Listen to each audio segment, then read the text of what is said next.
Bonjour tout le monde. J'aimerais commencer cette présentation en reconnaissant que le bureau d'Avoie égale dans lequel je me trouve est situé sur le territoire autochtone non cédé des Algonquins. Donc, pour commencer, quelques mots sur la subvention, donc par qui elle a été idéée. Donc, la subvention Rosemary Spears pour le leadership finance directement 338 jeunes femmes et leaders non conformes en matière de genre qui ont participé à l'événement Héritière du suffrage 2019 cette année. Donc, afin d'accélérer aussi, le but est aussi afin d'accélérer la défense des droits dans les communautés locales du Canada. Donc, la subvention porte le nom de Rosemary Spears, qui est fondatrice d'Avoie égale.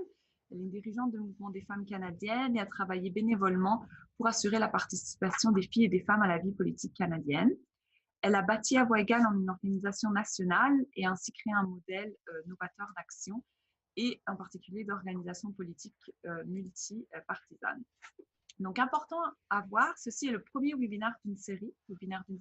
Donc, on aura d'autres sujets.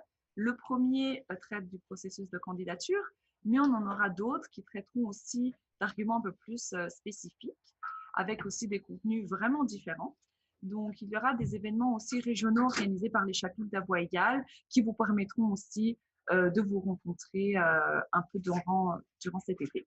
Les délégués ont aussi l'occasion de participer à un programme de mentorat on vous donnera de nouvelles bientôt et des informations détaillées suivront sous bref.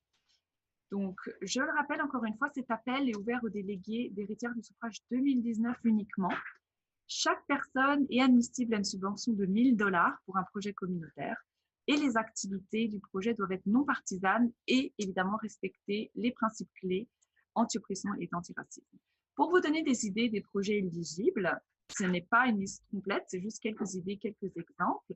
Ça pourrait être par exemple des initiatives de plaidoyer et de changement social, des événements ou même des programmes de mentorat si vous voulez essayer de répliquer certaines des conférences qui ont été faites lors d'Héritière du suffrage, aussi des initiatives en faveur de la décolonisation ou des droits des peuples autochtones, outils d'apprentissage aussi en ligne, des activités d'activisme, d'ateliers aussi, mais basés aussi sur les arts, pas forcément sur des problématiques qui touchent les femmes. Donc, important à savoir, les délégués peuvent se mettre ensemble pour mettre en commun des fonds avec un maximum de 5 délégués.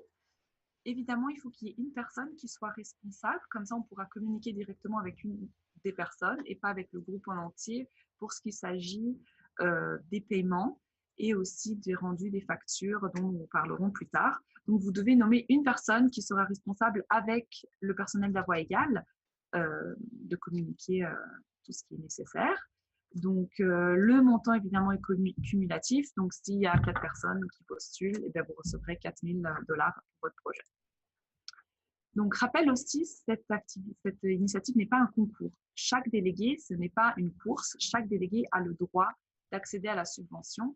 Pourquoi on fait un appel à candidature? C'est pour être sûr que vos projets soient bien structurés et répondent aussi à nos critères. Mais évidemment, tout le monde peut candidater. Vous candidatez, ce n'est pas ce que vous soumettez qui sera la version finale. Nous allons travailler avec vous pour voir comment l'adapter au mieux et pour être sûr que le budget soit bien construit, que les buts soient bien construits. Mais évidemment, vous pouvez candidater. Ça ne sera pas exactement cette demande-là. S'il y a des choses à modifier, on pourra les modifier ensemble. Ce n'est pas définitif, oui, non, évidemment. Il peut s'agir d'un projet déjà existant dont vous êtes déjà en train de participer à ce projet ou à un événement ou à une conférence que vous vouliez déjà créer. Et ce fonds pourrait vous aider ou à l'améliorer ou à l'agrandir, ou ça pourrait être aussi un projet que vous souhaitez faire et continuer après ce programme. Il est important de dire aussi que c'est un projet qui est indépendant de l'événement Héritière du suffrage et aussi qui ne doit pas toucher nécessairement des initiatives ou des problèmes spécifiques aux femmes ou aux personnes non conformes en matière de genre. Ça peut si vous le voulez, mais pas uniquement. Il y a une liste sur notre site internet des dépenses qui sont admissibles. Je vais vous en donner quelques exemples et on va se concentrer surtout sur les dépenses qui ne sont pas admissibles. Donc, admissibles, par exemple, c'est des coûts de rafraîchissement ou les repas si vous voulez faire un dîner ou un souper lors de votre événement. Évidemment, la location des installations, la location de salles, les frais de transport à l'intérieur du Canada, matériel aussi nécessaire à la réalisation du projet, tout ce qui est lié à la communication, l'impression de brochures, si vous voulez distribuer des tracts, l'achat aussi d'espaces publicitaires, c'est possible de faire un achat d'espaces publicitaires pour promouvoir encore plus les activités ou votre projet.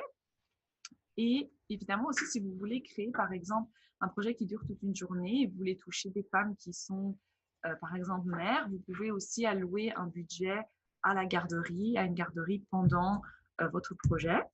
Il y a aussi un honoraire jusqu'à un maximum de 300$. Et dépenses non admissibles, donc c'est tout ce qui est frais de déplacement ou frais engagés qui soient à l'extérieur du Canada. Des fonds rétroactifs, donc c'est-à-dire des activités que vous avez déjà réalisées avant de nous soumettre votre proposition. Les dons, les bourses d'études ou autres bourses. Donc, vous ne pouvez pas prendre vos 1000$ et les donner à une organisation ou à une organisation communautaire, un centre communautaire directement. Vous devez être impliqué et vous créer le projet. Et aussi, l'achat d'alcool est interdit et ne fait pas partie des dépenses qui sont admissibles. Donc, pour vous donner une idée générale, il y a 3 tours.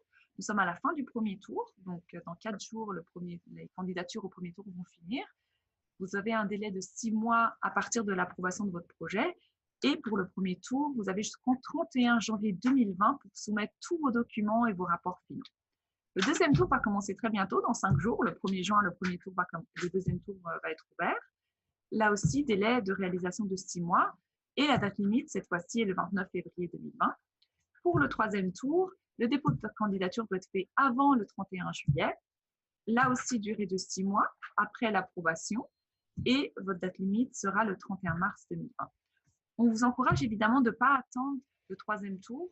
Vous pouvez nous soumettre pendant le deuxième tour et dire « Mon projet commencera, j'ai déjà calculé, mon projet commencera en début septembre, mais vous pouvez déjà nous envoyer vos candidatures. Comme ça, on peut déjà commencer à les réviser, à les travailler avec vous, parce que le processus, vous allez voir, peut prendre un petit peu de temps. Donc, soumettez dès que vous pouvez. Donc, chaque délégué a dû déjà recevoir par vos propres coordinatrices le lien pour accéder, pour effectuer la candidature.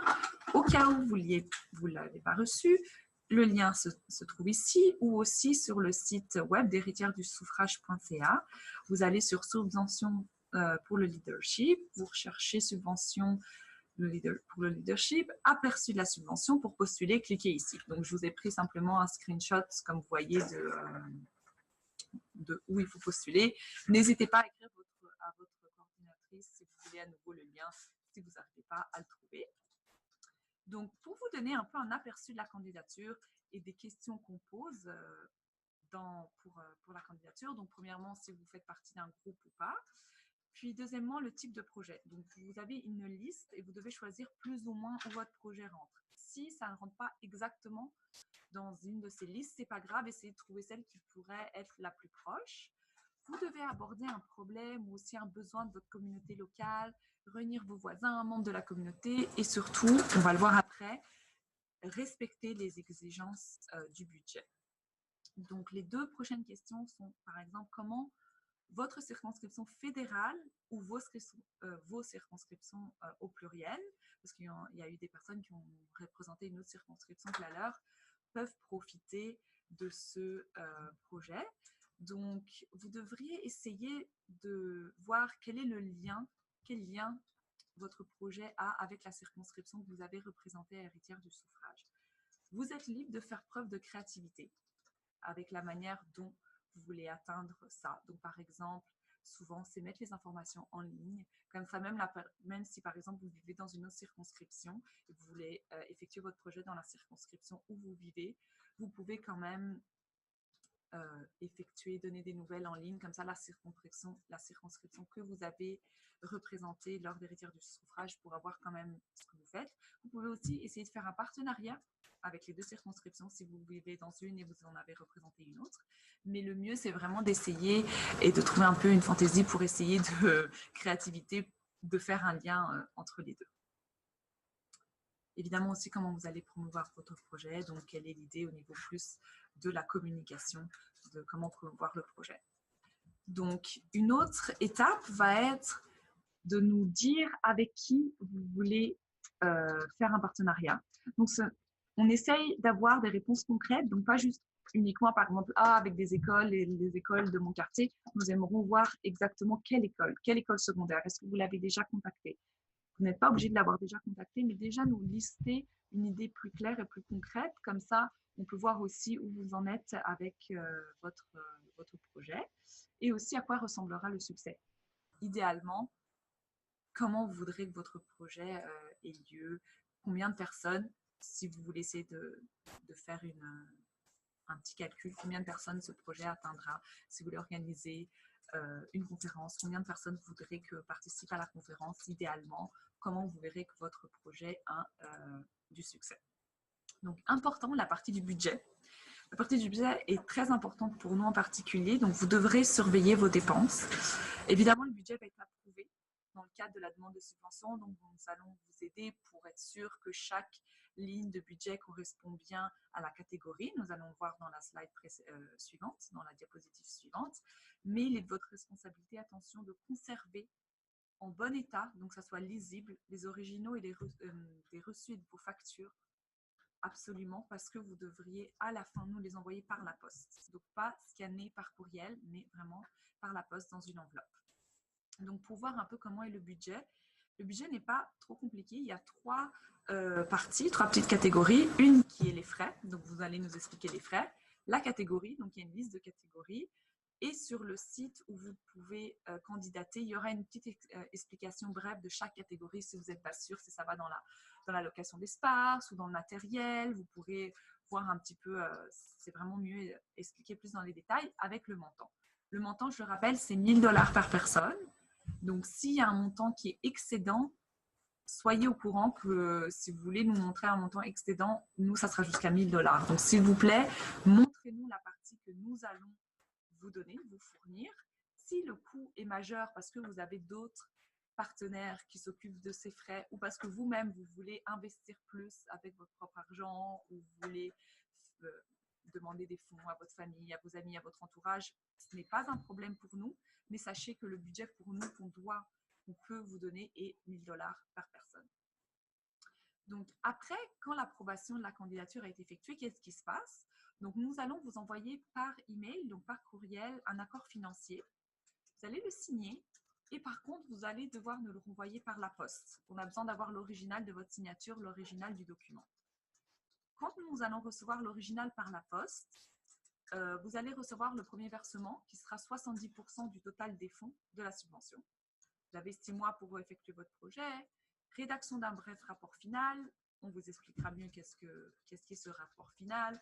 Il y aura aussi des vidéos sur comment effectuer le rapport final, qu'est-ce qui est mieux, comment c'est plus simple, plus facile de le faire.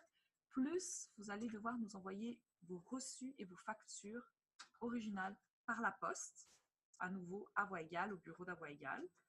Et quand on recevra tout ça, votre rapport final, plus les reçus et les factures originales, nous vous renverrons le restant des 30% des fonds de la subvention. Voilà. Donc, pour finir, il y a sur notre site, il y a une petite liste de foires aux questions, des questions qui sont assez récurrentes. Je peux vous en lire une ou deux, mais évidemment, si vous en avez, n'hésitez pas ou à nous le dire maintenant, ou à nous le dire par courriel, à nous appeler, à demander aussi une rencontre par Skype si besoin, ou en personne, évidemment. Donc, une question, vu que les élections fédérales approchent assez rapidement, ça serait: puis-je inviter, par exemple, un ou une candidate politique à faire partie de mon projet? Donc, la réponse est oui, mais vous ne pouvez pas inviter une seule candidate ou un seul candidat d'un seul parti. Tous les principaux partis politiques doivent être au moins invités. Ce n'est pas dit que tous les partis politiques vont venir, mais au moins que tous doivent être invités, parce qu'on le rappelle, c'est un projet, c'est une subvention non partisane. Donc, s'il n'y a pas tout le monde qui va venir, ce n'est pas grave, mais il faut que l'invitation soit faite à tout le monde. Si par exemple, il y a une candidate ou un candidat, un politicien, qui va assister à votre événement, même si vous ne l'avez pas invité, il est important de leur informer que c'est une activité ou un événement non partisan et qu'ils ne peuvent pas y faire campagne. Donc, un exemple de campagne électorale, ça serait tout ce qui est distribution de tracts, de macarons, de collecte de fonds, invitation d'une candidate ou d'un candidat en particulier. Donc, ceci n'est pas admissible à la subvention. Dernière remarque aussi, il y a plusieurs personnes qui le demandent, les héritières du suffrage de 2017 ne peuvent pas participer à cet événement. Il y aura des événements en particulier juste pour les héritières du suffrage 2017 pendant cet été 2019. Cette subvention est exclusivement réservée aux délégués de 2019. Donc, si vous voulez poser des questions, c'est le moment. Ou n'hésitez pas à envoyer vos courriels ou à appeler. Évidemment, tout le personnel de La Voix égale est disponible pour toute question.